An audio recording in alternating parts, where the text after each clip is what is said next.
Yes, you're back. Well, we posted the last conversation. Did you find that went well for you to share it, and you read comments and interacted with folks?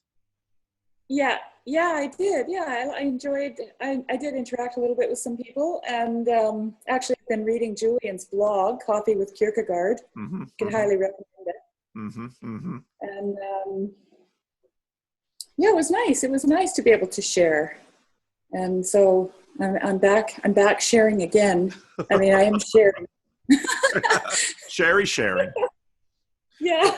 Well, how did the lambing go? Did that go well? Oh, it went well. Yeah, everything's done with the lambing. And I was talking to my sister on the phone just a few minutes ago, and I looked out my window, and I have one goat. I have goats as well, and I have one goat that's been a kid. Oh. I said to her, "What's with having a conversation with Paul Vanderplay and babies being born?" Well, I've had 5, so fertility must surround me. And there's actually a dream that a Haitian woman had about me once, that she came Yeah, to I me. remember you telling that story, actually. Yeah. So maybe I'm just fruitful in that way. Yeah. Well, everything comes in its good time, and she'll be all right. She's an old hat, so I don't have to worry about her. Okay. Okay. So what's on your list for today? Well, I re-listened. I watched the video again when you sent it to me, and I thought that I said a lot of things because I had a lot of things to say. Like I just had all this stuff all bound up, and somehow there wasn't. I mean, it was fine. I was happy with the conversation, but there wasn't a lot of context because I have a story, right? Mm-hmm. My life is, a story in which those ideas and thoughts and concerns developed. And so I don't know, I just thought it might be fun to put a little bit of context to some of the ideas that I find interesting. Mm-hmm. And there's a verse here that actually my sister referred me to, and I thought it was really appropriate because it says, it's in Revelation 12:11. They have conquered him by the blood of the Lamb and by the word of their testimony. Mm-hmm. And they did not love their lives so as to shy away from death. But the part that I thought was good was the by the word of their testimony, And in light of the Jordan Peterson thing, the story is so important, like people really appreciate the narrative, and it helps to cement the truth, but it also is a place where you find truth, and Jesus spoke in parables, and the truths were there. Somehow the roots of those truths seem deepened in a story. Well, so in one of my videos, I mentioned Leslie Newbegin and his observation. So Leslie Newbegin was a Brit who went to India as a young man to be a missionary, spent his entire career in India, came back to Britain, and I think he had left in the 30s and come back in the 80s. And the place he returned to was nothing like the place he left religiously. And so I quoted something from one of his books. I don't know if I have my Newbegin section here, but basically a local congregation, the local church, is the hermeneutic of the gospel. And what that means is very much what's in that Revelation passage about it's the blood of the Lamb and the word of their testimony.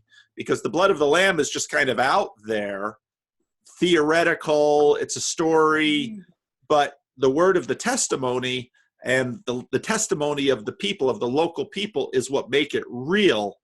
And suddenly everything connects, and there's real power.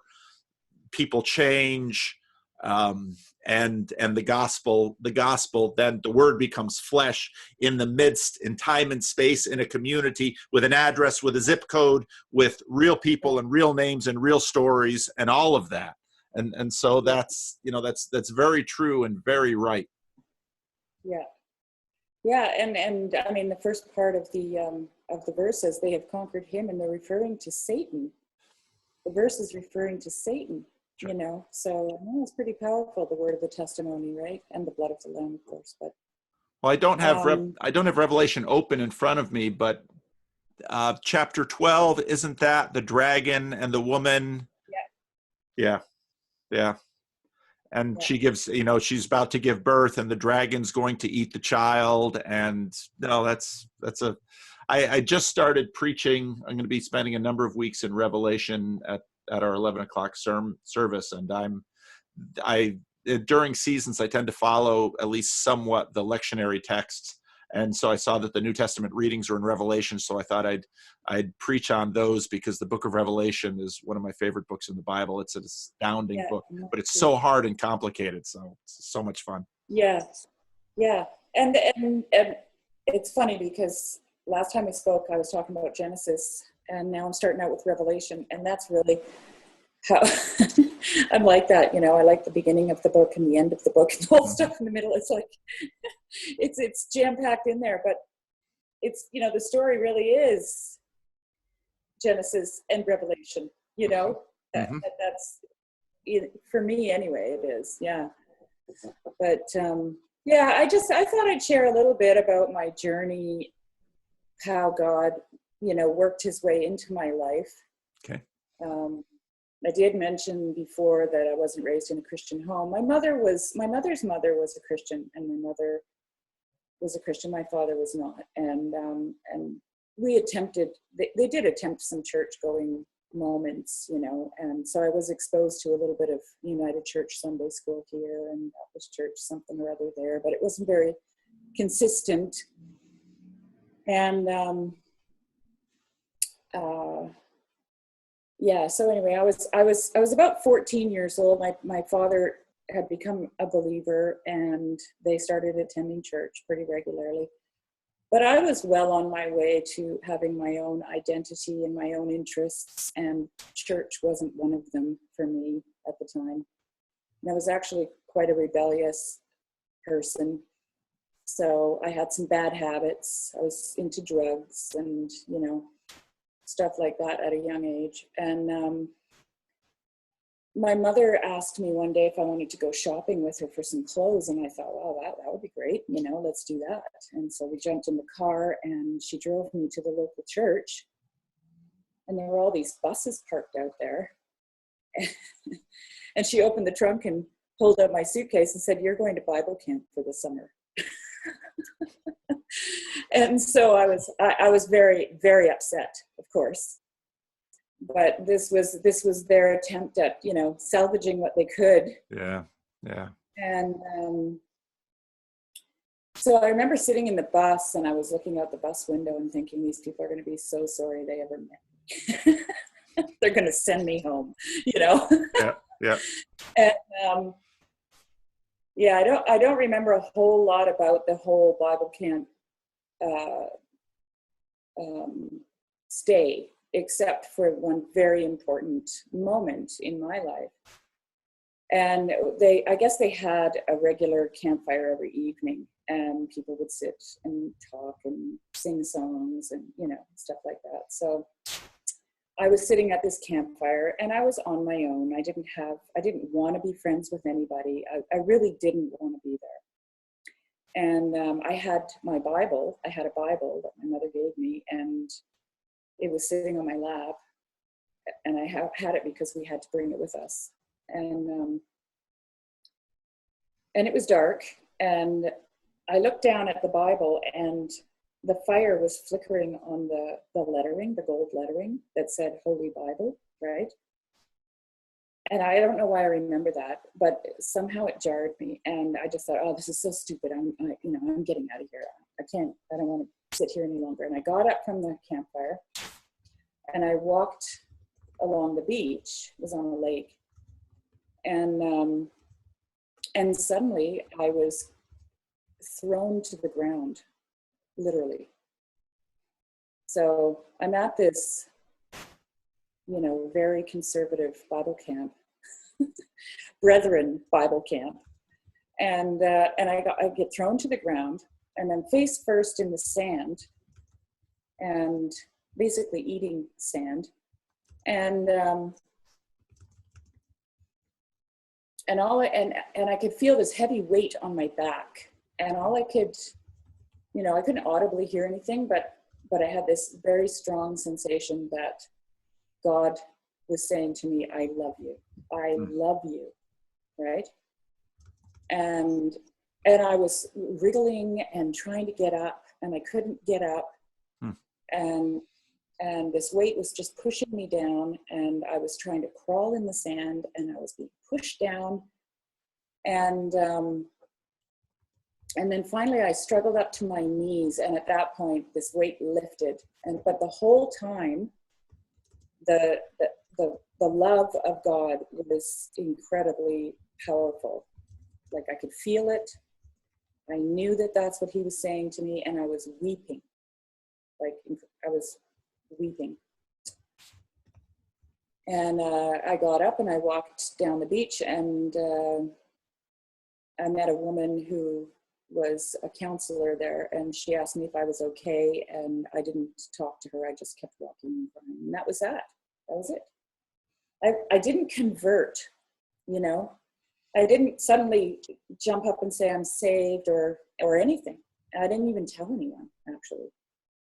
I think I told my husband about this maybe a month ago for the first time. Wow. And yeah, and because I'm not a sensationalist, like, I'm not, those kinds of things, I think, are not things that can be replicated or should be replicated. And we're going to send you to this camp. We're going to throw you on the ground. We're going to make you crawl in the sand. That'll do it. And you're going to get up and be a Christian. Yeah, I haven't seen that technique work with a lot of people. So no, not replicatable.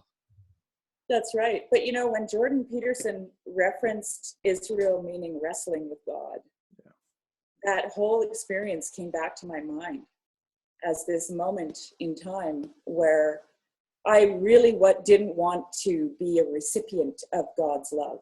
I didn't want it. I didn't want to be there. I didn't want to know God. I had my own agenda, and I wasn't going to play ball with my parents or anybody else for that matter. So, well, it was a real.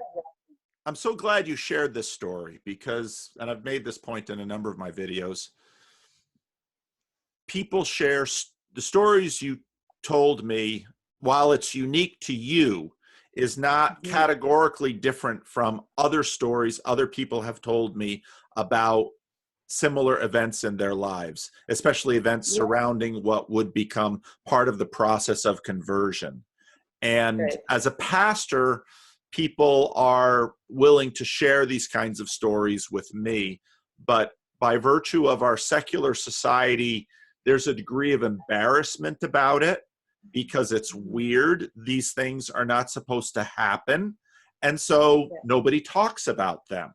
Only certain kinds of people talk about them. But the kinds of people who have told me stories like what you just told me these are people with positions. They're trusted in society. They have credibility.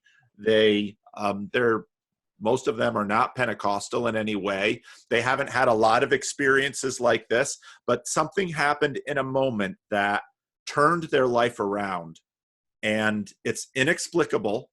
Although at the same time, it's, well, you tripped, or, someone, if they wanted to really hard to just kind of dismiss the story, they could make up a story to dismiss it.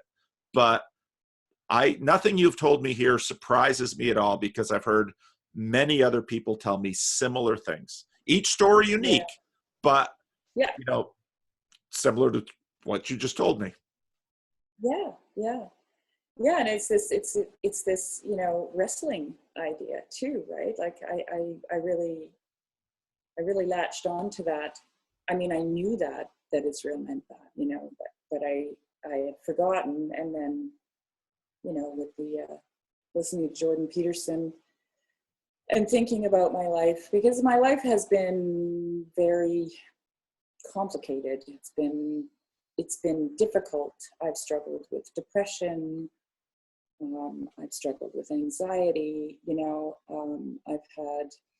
I've almost lost my marriage. There's been a lot of difficulties. But when I said in the last conversation that being in a relationship with God is the adventure of a lifetime, it is the Narnia Chronicles.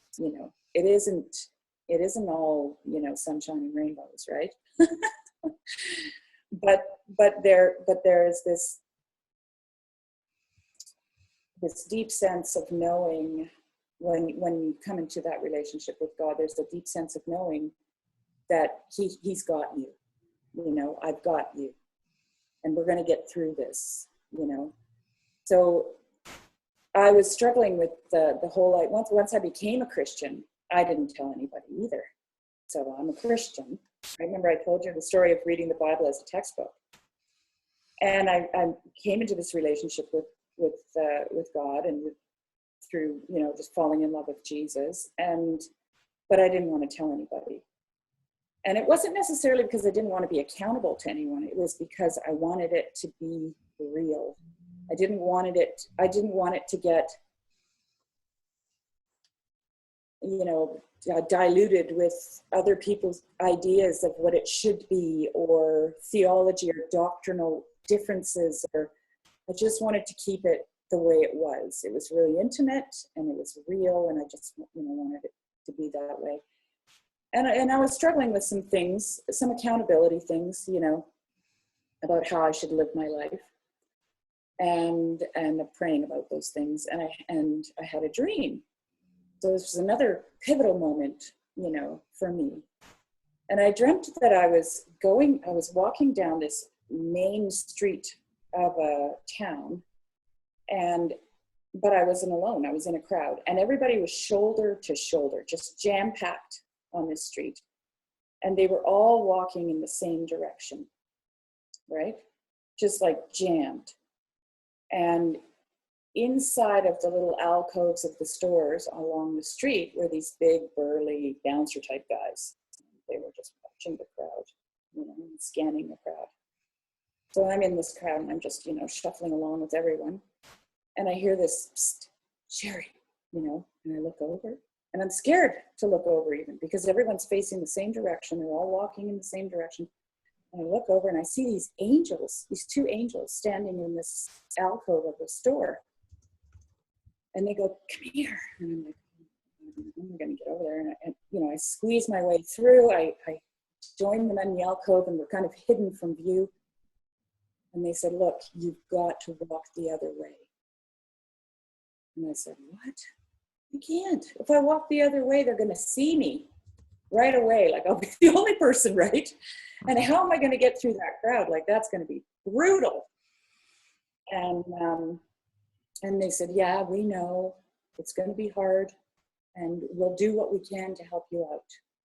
So there weren't any like fabulous promises or anything, right? And I said, "Okay." And I went out into the crowd and I started pushing. And these guys and these bouncers, they all went, and noticed me. And then I woke up, and that was my dream. So I felt like, okay, this is what I have to do. I have to do the thing that's different, whatever it is, and I have a feeling you understand that, because just by nature of your channel,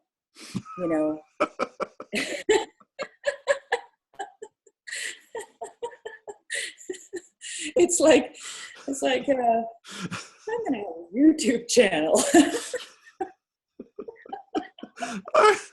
I'm going to have the YouTube channel. I'm going to have the Freddie and Paul show. I'm going to have 2 hours of rambling about Jordan Peterson. I'm going to have total strangers I don't know put them on my channel and tell their stories. And who knows what we'll talk about. Yep, there it is. I know. And that's when, pardon the cliche, but that's when you let go and let God. Yeah. you know? And that's what I mean about the adventure of a lifetime. And the dream depicts it so well, because it's like, it's not gonna be easy. You're gonna be pushing against the crowd. There's gonna be people, you know, standing in the sidelines who think, get back in line, you know? And, and God doesn't make any promises, you know? And like in this verse that I read in the beginning, and they did not love their lives so as to shy away from death. Yeah. Right. Yeah. And it's, and I, you know, I'm not going out and doing things just so that I can be martyred, Right. you know, or, you know, I'm not trying to turn the world upside down on its head or anything like that. But I think that, you know, being in this life, in this Christian life, it's not what it seems, or it's not always what we think it should be, or like Jordan Peterson puts it so well, he just says the world is a very strange place, you know, and God is good, right? Yeah. So, yeah. I don't know where to go from here. That's a great dream. That's a great dream. Yeah. It was a great dream.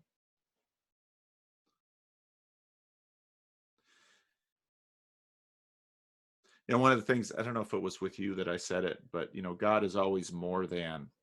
And I just caught a little bit, Bishop Barron and Jordan Peterson talked. They had a conversation, and they had Bishop Barron's outfit put out a little teaser video where they had some of Bishop Barron's hot takes and a few clips from the conversation. And, you know, I just, Peterson begins by talking about why he doesn't want to say he believes, because if he says he believes, then there's this huge weight of accountability that is on him, and then he's going to have to, you know, in kind of his Petersonian way, he places this heavy burden on himself, and he's afraid he won't be able to hold up under the burden.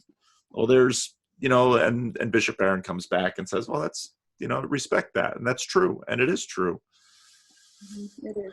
But but the other side is also true, that his yoke is easy and his burden is light. Yeah. Because and I love your dream, because it illustrates and it imagines the choice. And so the choice is continue moving with the crowd, which just as you lay out the dream, no one wants to be doing that for very real reasons, but reasons that are hard to actually express. So then get out of the crowd and go the other way. And you know, that's crazy. But that's exactly kind of the choice. And, you know, even the manifestation that you had on the beach. Now, I would dare bet that, so you had this experience, you didn't, you know, and conversion is like this. People, I hate the way Christians so often make such bad art, where, you know, you have this experience, then suddenly your whole life is different. I mean, you were still that kid who was resentful against your parents for sending you to Bible camp, and, you know, irritated by the other people there. And I would imagine, but over time, so this event then is in your life, and it's in your memory, and it's back there, and then things continue to start to change, and slowly, you know, you don't let anybody know that you're a Christian, but bit by bit by bit, and that is, for many, many people, the path, and they get frustrated. So, you know, I talk to people on the channel, and they're like, well, I've started doing these things, and I'm not going to abandon this road that I'm on, but I don't really believe yet, or at all, and I don't know. And it's like, well, yeah, that's right. Let's keep going. I know. I remember listening to a conversation you had with Job, and he said, he interrupted you at one point and said, how do you get there, Paul? How do you get to Lord Jesus? Yeah. Right. And that, I think that goes back to the knowing thing, like that I was talking about before too, is well, you can say that because you know he's the Lord, you know, and you can only know that when you enter that relationship. But like that moment on the beach and between the moment on the beach and the time that I started to read the Bible as a textbook, I left home. I hitchhiked from coast to coast as a 17-year-old kid. I lived homeless. I was doing drugs. Like, it was not a long time now, you know, when I look back on When my you life. look back on it now, but then, But then, and then I got pregnant, and that kind of stopped me in my tracks, right? Thank God. Yeah. Because I don't know where I would have ended up, really. Yeah. And but you know, I say that, but at the same time, I know that God had a plan for me. You know, He told me when I was 14, He slammed me face down into the sand and said, "I love you, and I'm not going to let you go." You know, and I wrestled with Him, really hard, really hard. Yeah. And I might get a little emotional, but that's okay. It can't be a Jordan Peterson conversation without somebody, you know, breaking up a little bit or. Yeah, that's right. Yeah. Join the club, right? That's right. That's right. I got the first installment from the talks that I did in Australia, and you know, and I did at one moment I started talking about my father's ministry, and I find myself starting to break up. It's like, oh, now I'm gonna do it, you know. Yeah. Yeah. Well, that's just a really good indicator that it's real. You know. Yeah. When it moves you like that. When I've seen Jordan Peterson choke up, it's always at those moments when he knows that he's being used by God, in my opinion. Okay. Yeah. When he realizes that this is there's a bigger purpose. He's an instrument. Yeah. And I think he knows that. That's when he gets choked up, because he is a humble man, actually. I think he really is. And you know, his desire to you know, that this thing just doesn't go sideways, that it, you know, that it stays where it should be, is a real example of his humility too. Like, you know, he's not out for the fame and the fortune. He's just doing something that he can't say no to it. Yep. He's driven, you know. Yeah. And so when he does get choked up, to me that's like the what do you call, the litmus test, you know, of reality.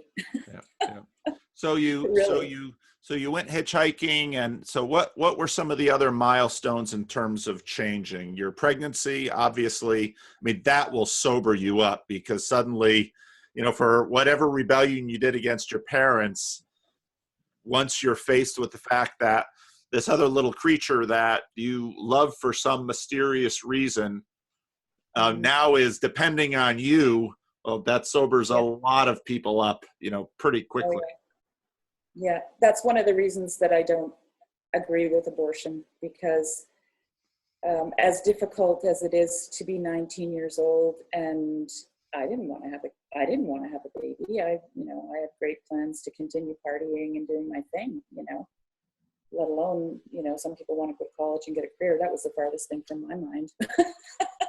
But children are a blessing, and they really are, you know. Yeah. And we don't know what that blessing is until we receive it. Yes. Yes. So, yes.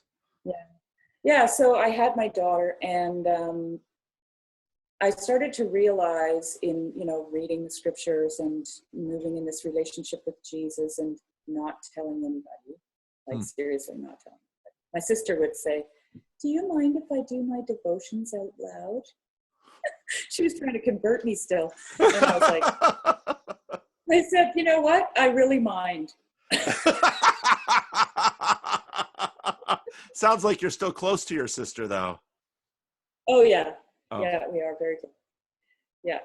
So I decided that I needed to know what I believe, because I had been involved in church, you know, for a short period of time, been listening to lots of sermons, and I found myself repeating things that people were telling me, but it wasn't original. It wasn't my idea. It wasn't something that I had thought through.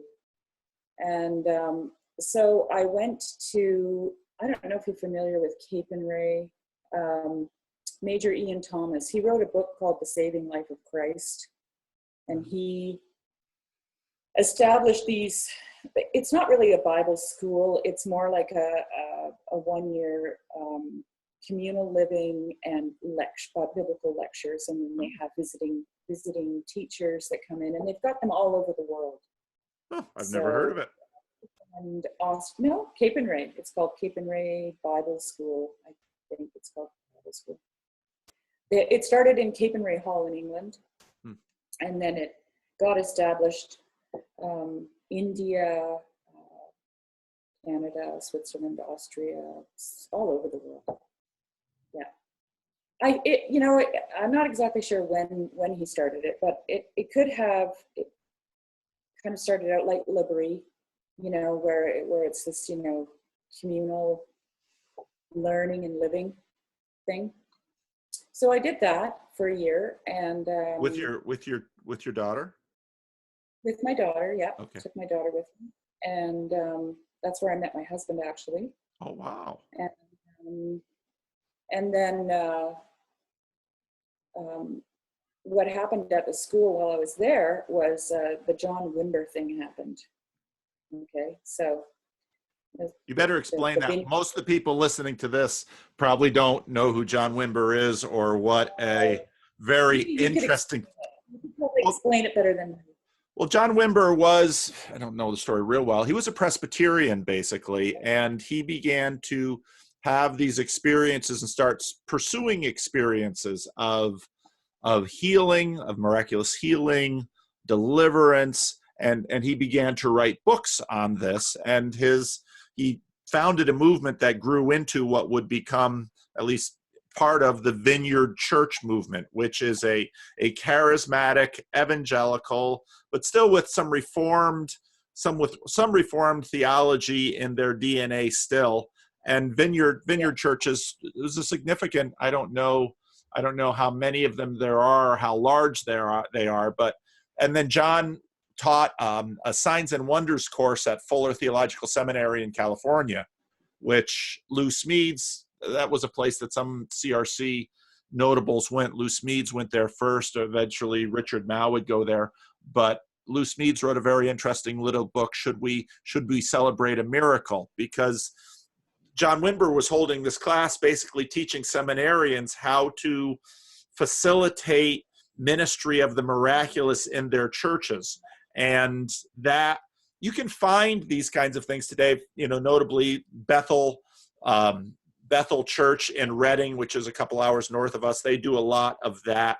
But this was happening in Fuller Theological Seminary, which is one of the flagship evangelical seminaries in North America. And there was a very big debate about whether it was appropriate to do this kind of instruction and laboratory in a seminary context. And that actually gets into questions of, in the 19th century, theology, along with everything else, tried to take on sort of a science-y feel to it. So now we're going to have the science of miracles. And some people had some question whether this is, you know, it's like having the science of your spouse. And in some ways you get to depersonalize your spouse. And if you discover that your spouse is, you know, trying to run science on you, you might say, hey, cut it out. I'm your spouse. I'm not a lab rat. And so the fear was turning God into a lab rat in that movement. So it's a John Wimber, and John Wimber, you know, interestingly enough, went on to die. And, you know, so here's a guy who's doing healing and facilitating healing, and he himself, you know, he can't heal himself, and those around him aren't able to heal him. So this is you know, this is these are such complex conversations within the Christian realm about miracles and how to live with them and what they are and all of that. But John Wimber's right there at the center of it. So there's a little introduction to John Wimber. Thanks for that. Thanks for that. So yeah, how did you intersect with this whole movement, Signs and Wonders? It came in a wave, okay, like a huge wave. And one of the resident lecturers, he introduced it. So his name was Ken Blue, and he was a psychologist actually, and he got right into the whole movement, the Vineyard movement. So it got introduced into the school, and I don't want to really spend too much time on it, but I went there saying, okay, Lord, I need to know what I believe. And then I got confronted with this whole idea, right? A totally new idea for me. And it didn't really mesh with the school either, I have to say. So the school itself wasn't charismatic. And so it was new to everyone. And everybody kind of got into it, you know. And I decided to kind of step back and just watch the goings on. And I mean, that's kind of how I am anyways.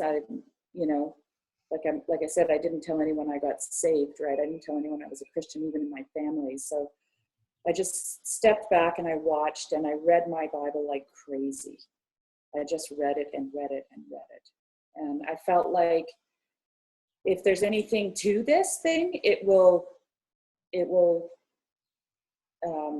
match up with what I'm reading, you know.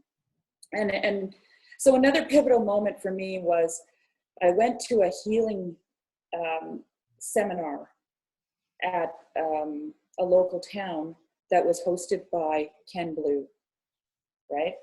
One of the lecturers from the school, and we all went there, and it was in a recreation center.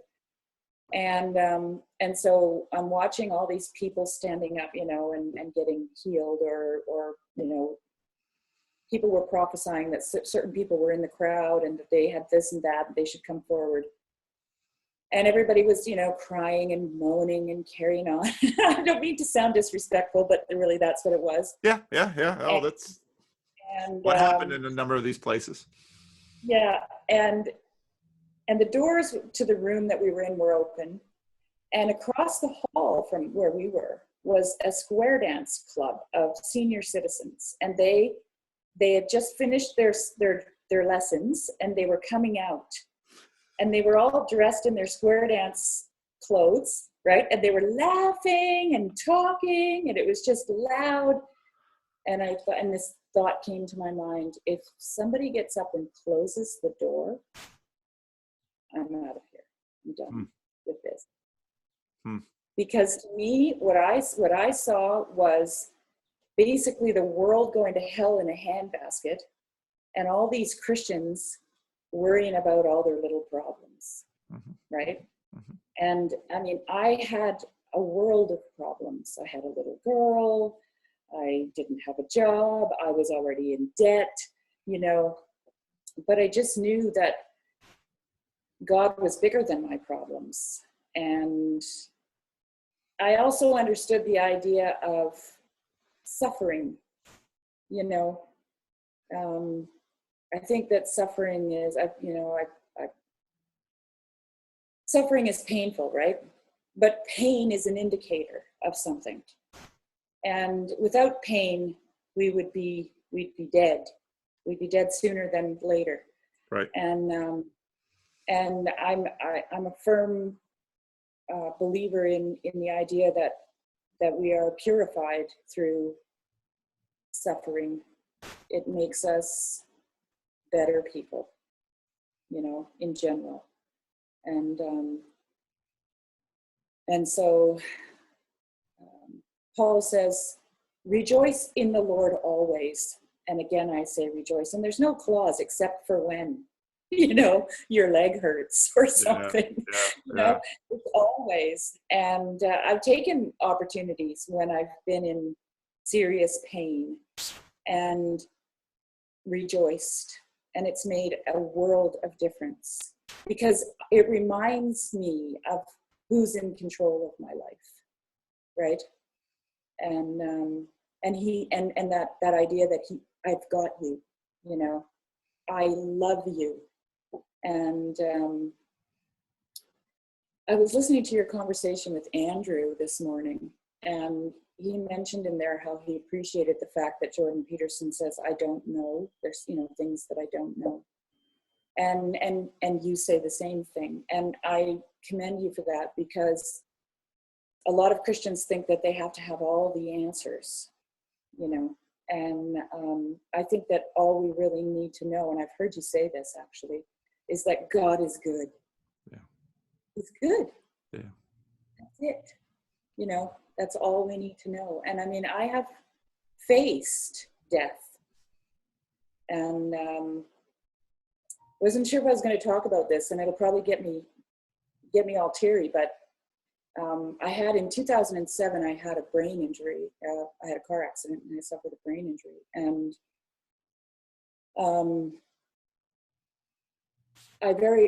basically I lost my ability to think. I lost my ability to do a lot of things. I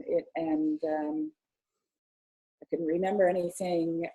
I became very anxious because of the loss of those, you know, what do you call those abilities? And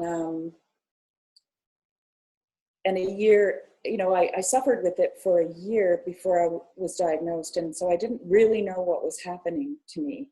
And a year into it, I tried to commit suicide. So, and I was almost successful. And that was another pivotal moment in my life.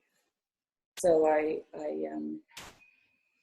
took a large handful of pills, and I crawled into bed, and I started to say the Psalm 23 out loud. And God crawled into bed with me, and he said, "This is not what I had planned for you."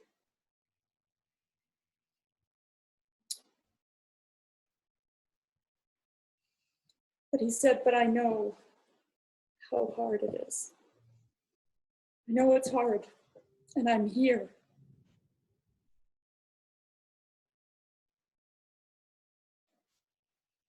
And I survived, and thank God I did, you know. Mm-hmm. Mm-hmm. I made it through that. Mm-hmm. And my life has never been better, actually. Mm. It's never been better. Mm.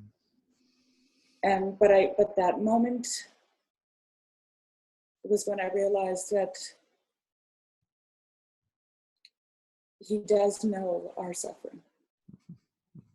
And it hurts him, you know? Mm-hmm. It hurts him. Mm-hmm. And he is there. Mm-hmm. But he isn't going to wipe it away. And it will make us a better person. Yeah. And it has done for me. And when I started watching Jordan Peterson, I could relate to him because I know he's also suffered with depression and anxiety, and, you know, obviously he's had autoimmune problems and didn't feel like he could get up and get his job done. But, you know, he did it. He did it. He pushed through it. And it was in that suffering that he learned those things that he learned. Mm-hmm. It was in that suffering that he went on that quest to find out how to alleviate that suffering, mm-hmm. right? And that's what suffering to me is. It's horrible, and I don't recommend it. You know, it's not like I think people should go out and try to find ways to suffer. I mean, life will deliver that without asking for it. Right, you know. Right. But rejoice in the Lord always, because it will take you to places that you never thought that you would go. Yeah. You know. Yep. And that is what our lives are like. I was listening to Vervaeke did another one, just another one last week, and he was talking about, the I forget exactly how he phrased it. The being, basically the being versus having, and Yeah. we try to have, and I'm working on some other videos in my head. Found another interesting commentator. Just got some interesting comments on Jordan Peterson stuff that I'm going to weave into some of my videos. But we are in the midst of a culture that imagines on one hand that we know what we want and what we need in order to arrive at heaven. Let's use that word. And that arriving there is we get there by controlling and having, and then delivering and securing all of these things. And that is such, to me, a laughable, ridiculous quest if anybody has lived any number of decades, because life is not like that. If you would have asked your teenage self what the good life was, now you look back on it and you think, I didn't know anything. But and Lord save me from my teenage self if that's the self I'd have to be locked into for the rest of my life. And so he pushes you into the sand, and it's like, well, what kind of what kind of God would push a girl into the sand at Bible camp? Well, one who loves her. And yet you get pregnant and have to work things out, and there's an accident and a suicide attempt, and well, what kind of a God would allow your story to unfold like that? Well, it's a God who knows how to write amazing stories, and conquered by the blood of the Lamb and the word of their testimony, and they did not love their lives so as to shy away from death. There it is, baby. And we read it and we think, no, but I wanted that, something that was safe and secure. But Dostoevsky has it right. People get into that place and they torpedo it, because no, it's meaning that yeah. So we have a couple more minutes. Any last things you want to? Yeah, the time goes fast. I have a couple poems in light of what we talked about. I write poetry, and I also sing. Esther O'Reilly had a comment about my musical voice, and I laughed because I thought I am a singer too. So that she was pretty perceptive. Well, you've got 5 minutes. Use it as you will. Okay, so I'm just going to read. I'll read this one for sure. I wrote this many years ago, but it's about the fact that God has us. Okay, so I hope it's understandable. There is such a fine line that I walk upon. As I look down on it, it is there and gone. Then how I weary of the light that shines, making it thick once, making it fine. As the one foot falls right after the other, the line swerves around and draws itself under. As I try so hard to stay out of its wake, I'm still held by the path that it makes. So I pray God's face really shines on mine, ever changing the perspective of my fine line. It's nice. Yeah. And then maybe I'll just close with this one here.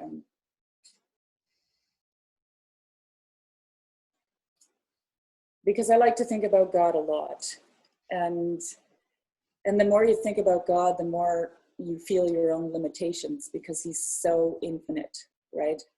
And so that's kind of what this is about. The little hands ticking, not subdued by my time. The little bird sits in the cedar's design.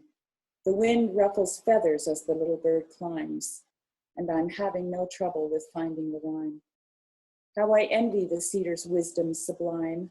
If the little bird's folly and nonsense were mine, The Creator's intentions, his ancient design, for a world with no sorrow, no tears, and no dying. Yes, the stature of cedars lead my eyes to the heights. My deep calls to the deep with infinite sighs. My thoughts travel circles in a cloudless sky, and I endlessly curse my finite mind. Mm-hmm.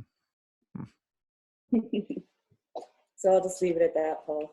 Well, wonderful. Well, thank you, and I will send this to you, and